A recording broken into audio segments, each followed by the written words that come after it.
We are almost 24 hours away from Bills-Dolphins NFL Week 3, but we got to talk a lot about Dolphins rumors right now. Tyreek Hill, is he going to be traded to the Kansas City Chiefs?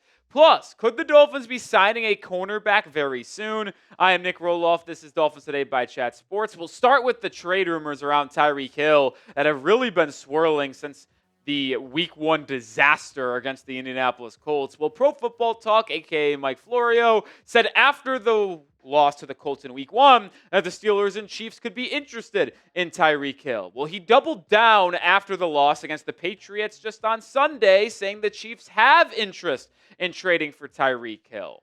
Now, I wouldn't be shocked if they did, but I also wanted to share this report where Adam Schefter, really just out of the blue, last Saturday before the Patriots-Dolphins game, tweeted out the Dolphins have not received any calls from teams right now interested in Tyreek Hill, and they currently have no plans to trade him. Now, a couple things here. First of all, this doesn't mean it won't happen from now until the November 4th trade deadline. I also will point out the verbiage that Adam Schefter used. In that tweet, he said they have no plans to trade him currently. Currently means things can be changing a lot, folks. And if the Dolphins are sellers at the deadline, there is no player more obvious to be sold in terms of being traded than Tyreek Hill. And I'll tell you what, folks, if any move does happen on the Dolphins, whether it's a roster move, a trade, we will have you covered on this channel, but also on my Twitter, at Nick_Roloff is the handle. Currently have 2360 followers. Go give me a follow. We'll have a tweet there on the news before making a video on the channel. I do truly believe Miami will be sellers at the trade deadline, and these are the 6 games before the deadline on November 4th. These 6 games take you through October. You play the Bills tomorrow, Jets at home on Monday Night Football, Panthers, Browns, Chargers, and Falcons. There's a couple easy games on the schedule, a.k.a. Jets at home, Panthers, and Browns. But with how Miami has been playing, it is hard to imagine Miami going anything better than 3-3 in that 6-game stretch. Do we really think they're going to be able to beat Buffalo? Do we think they're going to be able to beat Los Angeles? I don't even think they'll be able to beat Atlanta because the Falcons' pass rush has looked extremely good, and they've been able to run the football and make Michael Penix look solid through 2 weeks of the year. So even if they do go 3-3, they take advantage of the 3 weaker opponents, the Jets, Panthers, Browns. You do all of that, you're still going to be 3-5 at the deadline with a much harder second half of the year schedule, which tells me the Dolphins will be sellers. And if they're sellers, yeah, they should trade Tyreek Hill without a question of doubt. But they should not stop there potentially. There are 4 major veterans that I think could be traded at the deadline, assuming Miami does go at least to a record under 500 by the time that deadline comes around. Tyreek Hill, and then I would put all 3 edges. Do I think all 3 of them are going to be traded? No, but one of them? Oh, absolutely.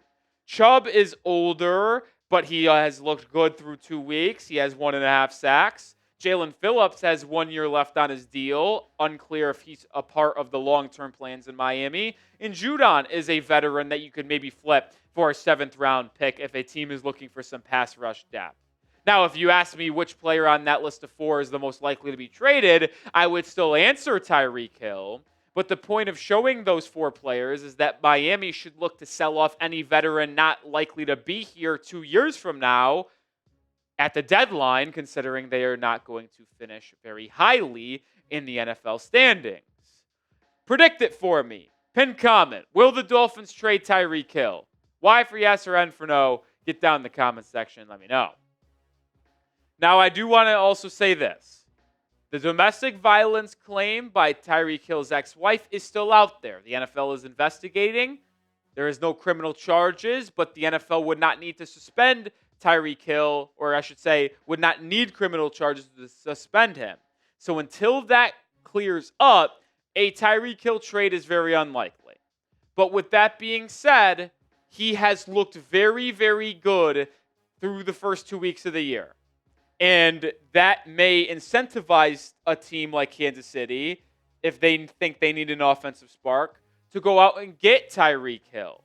You look at his numbers through 2 weeks. He had a bad week 1 statistically, having negative 2.1% completion over expected and only 40 yards. But in week 2, he went for over 100, a plus 24% completion over expected. But his average separation went down a little bit. He still has been separating. The point is this: the tape does not lie. Men lie, women lie, numbers and tape do not. And when I have looked at the Dolphins offense through week 1 and through week 2, Tyreek Hill is jumping off the page to me. He is open consistently, and either Tua is missing him, underthrowing him, or the pressure from the defensive line is forcing Tyreek or Tua to flush from the pocket, move away from Tyreek Hill's side, or a sack. But Tyreek Hill's getting open. And we saw Tyreek Hill get behind the defense last week. It still resulted in a 46-yard completion, but should have been a 60, 70-yard touchdown. We saw Tua miss Tyreek on a 20-yard comeback route in the middle of the field in the fourth quarter. And in week 1, we saw Tua miss Tyreek Hill on an in-breaker in the first quarter that was high and intercepted, would have likely been a touchdown. Like, Tyreek Hill has been open. So when teams are scouting Tyreek Hill and trying to gauge if they should trade for him, what the cost would be, the tape will actually benefit Miami, because I think most teams will recognize that Tyreek Hill has been very good through the early part of the season. And I think you could either get a conditional third-round pick for him, same thing as Devontae Adams from a year ago, where certain conditions, if they are met, that pick is elevated to a second-round pick, if not, as a third.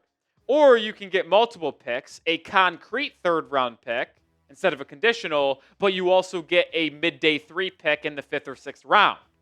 Those two, I think, are the most likely returns for Tyreek Hill.